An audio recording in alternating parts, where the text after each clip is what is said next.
they don't like it. And they put Trump won front center on every news channel, news station, pictures, and it says Trump won everywhere now. Everywhere you look, Trump won.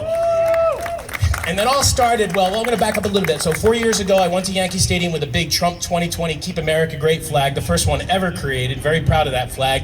And I dropped it at Yankee Stadium. And after I dropped it, it went viral. And then the president called, Junior called, Eric called, everybody called, this is amazing, please do not stop doing this. I said, okay. So, yeah, I'm the kind of person, tell me not to stop something or to stop. I'm gonna do one or the other if I'm commanded, especially by the commander-in-chief. So that kind of took off. Then I went to Disney World. I did the 15 flag drops there, but the last 2 got me banned for life, which is okay. I retired from Disney World. I used to be an addict. I used to go every 3 months. I used to love the place, but of course it turned into a swamp. And then I got another letter in the mail because there were two individuals who got banned from Sesame Place for holding up Trump flags. One was a 3-year-old kid. He actually got a letter that said, you're banned for life. A 3-year-old child banned because he held the Trump 2020 banner. So I made a post on Twitter the next day. I said, I'm going to Sesame Place. 12 hours later, I get a registered letter in the mail. And, you're banned from Sesame Place. Okay, so which is okay. I don't really care how many, but you can go there. You can go there. Put Trump stuff where it doesn't belong. So that brings us up to now Trump won.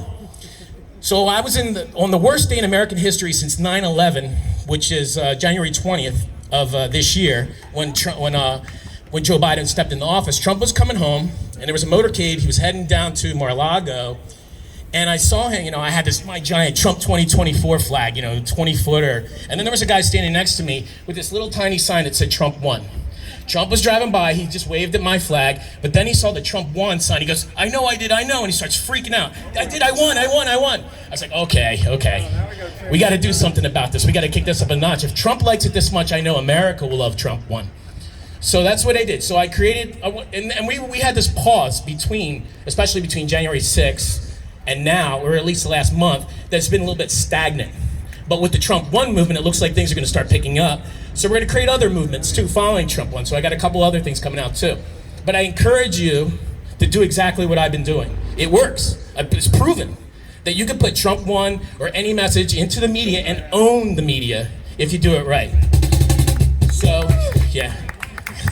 Anyway, we did do the Phillies game about 3 weeks ago. It didn't really go too viral, so hopefully somebody else can pick up the slack and do it there. And I specifically chose baseball because that used to be the all-American sport, and now it's nothing more than an extension of the Democratic Party.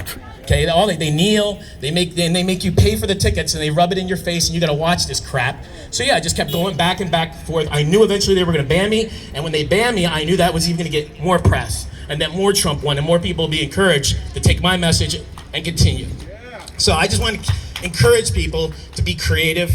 That, like I said, there's other ways to take a stand, and the thing is about this time around, we can't be nice. The niceness is over. You got to hit them in every corner, every chance you got. Also getting signatures and things like that. But at the end of the day, if we do the exact same thing we did for the last 4 years, we're just going to lose again. So that's all I really have to say. Thank you for having me. I got to head back to New York in just a little bit, but I'm glad to be back home in Pennsylvania.